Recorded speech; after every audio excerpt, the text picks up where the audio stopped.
this is Tara Alemany of Emerald Lake Books, and I wanted to welcome you to my live stream. We do this every Friday. Typically, it's at 2 p.m., but moving forward, it's going to be at 3 p.m. I've just found that the 2 p.m. time frame doesn't work as well with my schedule as I thought it would. So anyway, today's topic, we are going to talk about, does your book need an audiobook? And if you have questions as we go along, feel free to drop them into the comment area and I'll be happy to answer them as I can. But we're going to focus on audiobooks and both making the decision as to whether you should have one, as well as the key things that you should know before you decide to go into producing one. So let's tackle the first question of, when should you have an audiobook? And one of the things that I often will do is I'll do some market research ahead of time before I make a decision like that. So what I'm going to do is I'm going to show you Audible, and this is where you can go to actually do your research ahead of time. And with Audible, what I have done here is I've just signed in an incognito account. So in Google Chrome, you can do that by clicking on the arrows and going to incognito. The reason I'm doing this is because I'm actually signed out. It's not looking at any of my personal preferences. So I'm going to get unbiased information. So if you go to the browse and go to categories, you're going to see all of the different categories of book topics that Audible has currently. And so what you want to do is kind of look to see if there is an existing market for the book that you're interested in publishing. So let's just say, for instance, that I wanted to write a book that was on marketing. And so I can go into business and marketing, and I can look at the information here to be able to see kind of what's new, what the best sellers are, and all of that. But some of the things that you also want to do is just kind of drill into the information. So you want to see, unfortunately, Audible doesn't set things up in such a way that you can look to see what the sales rank is. Like in Amazon, if I was going to research a book, I would go to Amazon, I'd open up a product, I'd see what the sales rank are. So I don't have that option here. But if I were to go into, for instance, all of the best sellers, and I want to look at all of the books that are selling really well, because what I'm trying to do here is I'm trying to identify those books that have a market and that are selling well, because that's going to help me identify if my book fits into that category and whether or not people are actually buying that. I will often filter the best sellers by the books that have come out in the last 90 days, because that's telling me, all right, if these are selling well and they've come out in the last 90 days, and I will also look to see those who have a high number of reviews, because if they have a high number of reviews, then that's going to give me the opportunity then to figure out exactly where the biggest strengths are in terms of market potential. So I can always then go into Social Media Marketing 2020. I can go into Amazon, once again, still in my incognito account. I'm looking at Amazon original books, which I've gotten to by clicking over here and going down to Books and Audible. And when I go to Books and Audible, you scroll down to Audible Books and Originals.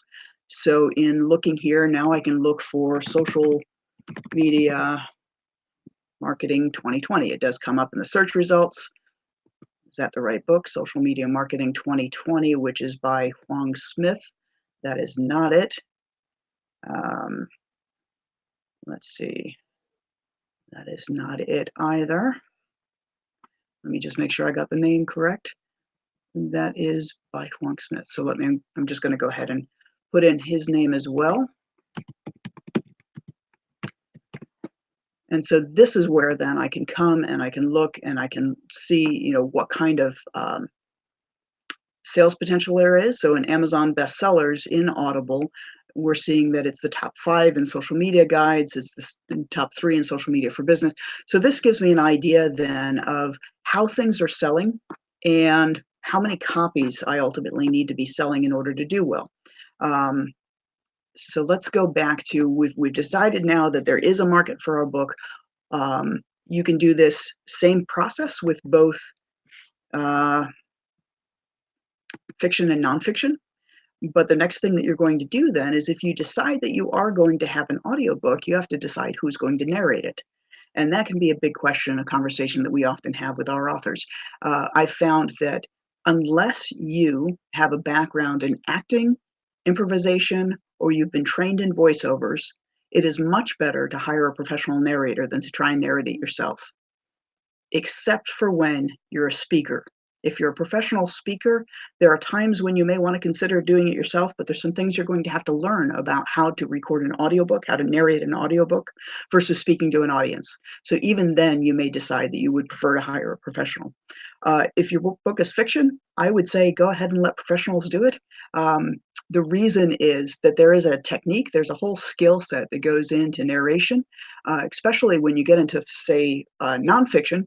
Just the idea of narrating a list, if you have a numbered list, a bulleted list, how do you command your inflection in such a way that readers will know when one list item ends and the other begins? And so those are things you have to look at. There's also certain things that voiceover artists learn in terms of intonation at the end of a sentence to be able to keep people engaged in what is being said. So all of these are techniques that are learned over time, and it's best when you have experience with it. But if you do decide that you want to narrate it yourself, of course, that's always an option. We do recommend, though, that you work with a professional studio to do that. There can be home recordings that's done, but unless you have a great mic, a good sound system, a soundproof room, the recording quality isn't going to be as good as it will be in a studio. And so that becomes another thing that you want to consider. But so far as who to narrate, once you've decided that if you want to find a narrator to help you, um, with Amazon, if you want to get a book on Audible, you use ACX, which is an Amazon company. And you can go into ACX and you can actually put a call out for auditions so that narrators can audition a sample piece of your book and you can choose among them as to who you want to work with. Now, the problem is we start getting into some of the business model stuff, and I'm going to talk about that a little bit later in here because I want to focus first on other aspects that we should get to, like who's on your team. And I think it's important that you understand who all you need to have in order to be able to properly do this. So there's kind of four different roles that go along with creating an audiobook.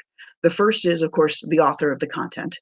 The next is the publisher, because they have they have a horse in this race as well. There's also your narrator, and then there's a production or sound or audio engineer. The name is kind of used interchangeably. Now, you may find that you can have two people fulfill all four of these roles. Your author may be a publisher, especially if you're self-publishing, or the author may be a narrator. You may have a narrator who will do all the audio engineering for you. But each one of these roles has a different responsibility in the project. So typically, either the author or the narrator, or the two of them in combination, are going to take the author's finished book and they're going to create a script from it. And the script is going to help the narrator know what needs to be emphasized, how to convey certain pieces of information.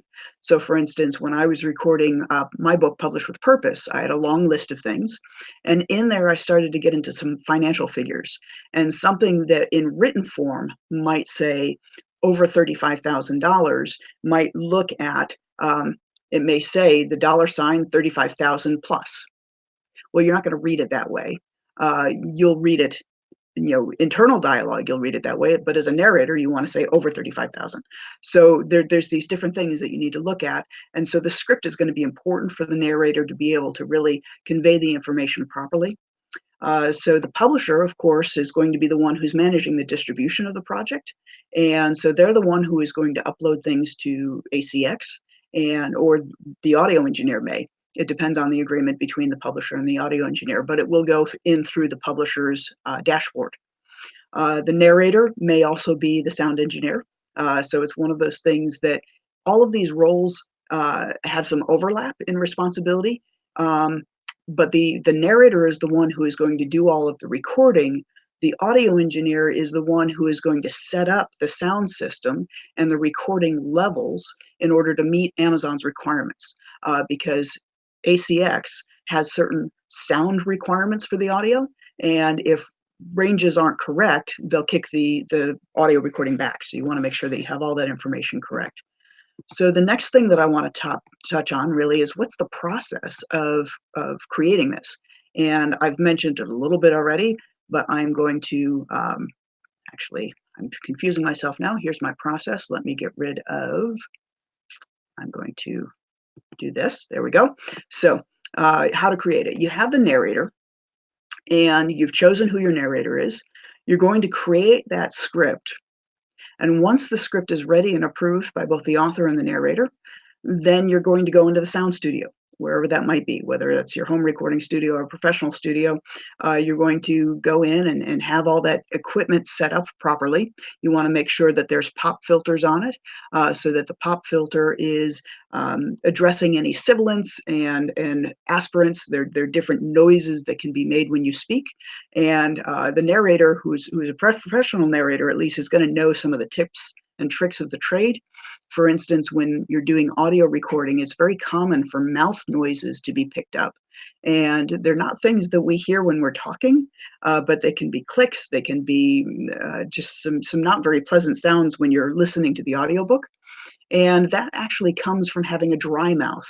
And so a professional narrator oftentimes will do things like eat a sour apple, a tart apple ahead of time, which produces the extra saliva, which means that you don't have the clicking noise anymore.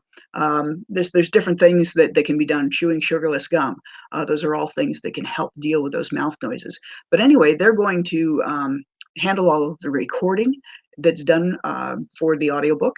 And a lot of times what they're doing is they will record a piece. If they come up with something that they feel wasn't exactly the way they wanted to say it, they will stop the recording and they will pick up from a few sentences ahead of time and continue the narration from there. But when those audio files are complete, then there's a process of having to go through editing. And when you go through the editing of the audio, that's where the sound engineer, whoever that is making sure that sound levels are set up at appropriate ranges, and getting rid of a lot of the uhs that are in there, a lot of the things that we don't want to have there. They'll also get rid of a number of mouth noises, which we mentioned before, but also a lot of breathing in, breathing out. That can be picked up very much by the mic as well. And so you don't want to hear these huge inhales before a sentence. And the audio engineer can either soften or remove them. You don't want to remove all of them because then the recording is going to sound unnatural. But you do want to make sure that they don't feel like somebody is heavy breathing into the listener's ear when the audiobook is done. The last part then is to take those audio files and proof them.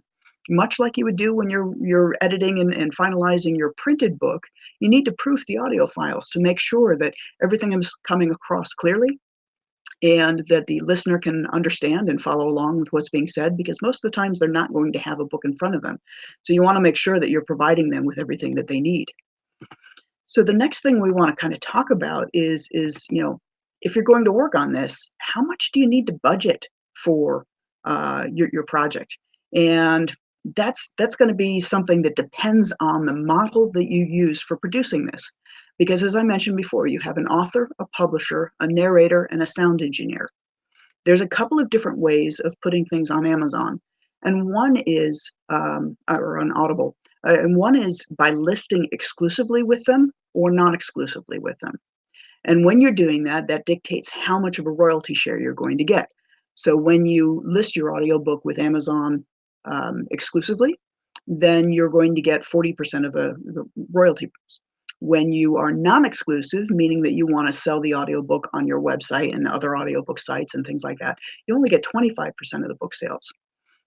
Now, all of these different four people that are working on this project together, the author and publisher have a decision to make. One is they can hire the sound engineer and the narrator via what's called a royalty share, meaning that of the proceeds that are left when the book is sold, that 40% or 25% that Amazon gives you, the different people involved in the project are going to share the proceeds. Or you can hire and pay for the services of the narrator and the sound engineer so that the royalties then are only shared between the author and publisher. So those two different models are going to end up with kind of different experiences, because one of the things that's important to note is that if you are a first-time author, if you don't have a huge platform, if the book doesn't have high commercial viability, then what you may find is the only narrators and production engineers who are willing to work on the project for a royalty share are those who are new in the business. So they may not have as much skill or experience. They're trying to build up their portfolio and get some ratings so that they can get more lucrative jobs going on forward. But they're going to look at, um, a professional narrator and sound engineer is going to look at the commercial viability of the book before they ever decide whether or not they're willing to do this on a royalty share or if they want to be paid in advance. When it comes to being paid for their work, if that's what you're going to do, you need to really understand what all goes into that. So a finished hour of audiobook recording time is approximately 9,300 words. So if you've got, a 3-hour book, you're talking about, a 3-hour audiobook is probably around 28,000 words. So that's where you can kind of figure out how many finished hours your book should have is by knowing the word count of your paperback and working your way backwards. Divide by 9,300 and you know how many finished hours you should have. Now, for every finished hour of audiobook, it actually takes about 2 hours of recording time and then anywhere from 4 to 6 hours of editing. Now, that editing does include proofing it, and so that's that process of going through and listening to it to find any additional things that may need to be re-recorded. But it's important to understand really that, when you're looking at a finished hour of audiobook, it can take anywhere from 6 to 8 hours per hour. And so when you're looking for somebody who's willing to do that without being paid, you need to make sure that there really is the opportunity for everybody involved to recoup the cost of the time that they put in. So it really comes down to when you decide how you want to do this, are you going to invest your own time in learning how to do everything well?